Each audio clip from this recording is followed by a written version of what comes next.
Et si une simple invocation, récitée après chaque prière, pouvait littéralement faire affluer les clients vers votre commerce? Aujourd'hui, dans la caverne des secrets, nous allons décortiquer une doua transmise par de nombreux érudits pour attirer la bénédiction sur son travail, sa boutique et sa subsistance.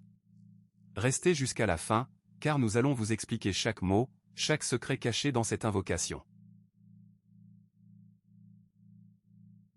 Cette invocation est connue dans certains milieux comme la doua pour attirer les clients. Elle est traditionnellement récitée après les 5 prières quotidiennes, et particulièrement au moment d'ouvrir sa boutique ou son commerce, avant de commencer sa journée de travail. Ce qui rend cette invocation si particulière, c'est qu'elle rassemble une vingtaine de noms d'Allah, parmi les plus beaux noms, Al-Asma al-Husna, choisis avec précision pour leur lien avec la subsistance, la richesse, la générosité et l'ouverture des portes du bien. Avant de la réciter, il est essentiel de comprendre le sens de chaque invocation. Car en islam, la doua n'est pas une formule magique, c'est un dialogue sincère avec Allah, où la compréhension du cœur est aussi importante que la prononciation de la langue. اللهم يا أحد يا واحد يا موجود يا جواد يا باسط يا كريم يا وهاب يا ذا الطول يا غني يا مغني يا فتاح يا رزاق يا عليم يا حي يا قيوم يا رحم يا رحيم يا بديع السماوات والأرض يا ذا الجلال والإكرام يا منان انفحني بنفحة خير تغنيني عمن سواك. Ô Allah, ô unique, ô seul, ô existant, ô généreux, ô celui qui étend sa grâce, ô noble, ô celui qui accorde sans compter, ô détenteur de toute puissance, ô riche par excellence, ô celui qui enrichit, ô celui qui ouvre les portes, ô pourvoyeur, ô omniscient, ô vivant, ô celui qui subsiste par lui-même, ô miséricordieux, ô clément, ô créateur incomparable des cieux et de la terre, ô détenteur de la majesté et de la générosité, ô bienfaiteur, accorde-moi une faveur qui me fera passer de tout autre que toi. Décortiquons maintenant les piliers de cette invocation, car chaque nom cité n'est pas choisi au hasard. Al-Wahhab, celui qui accorde sans compter. Ce nom est invoqué par excellence pour les demandes de subsistance, car il évoque un don gratuit, sans contrepartie attendue. Al-Fatah, celui qui ouvre.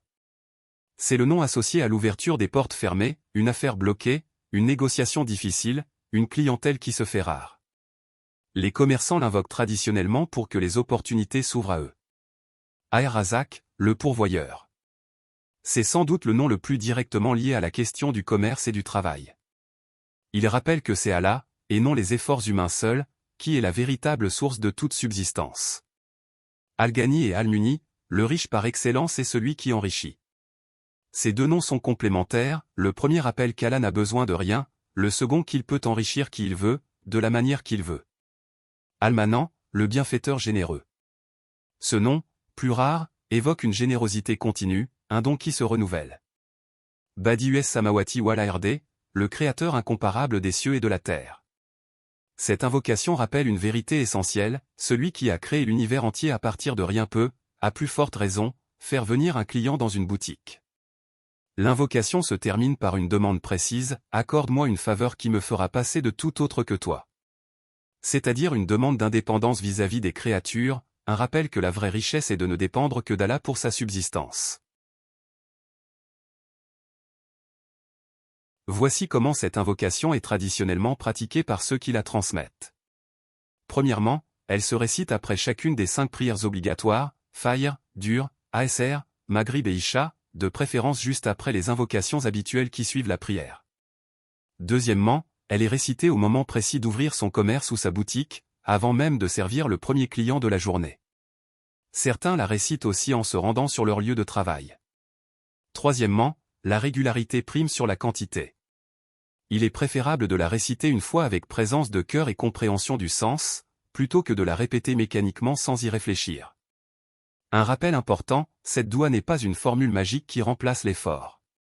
Elle doit s'accompagner d'un travail honnête, d'un service de qualité, de prix juste, et d'une conduite droite envers les clients. L'invocation ouvre la porte de la bénédiction, c'est ensuite à chacun de marcher à travers elle par ses actes.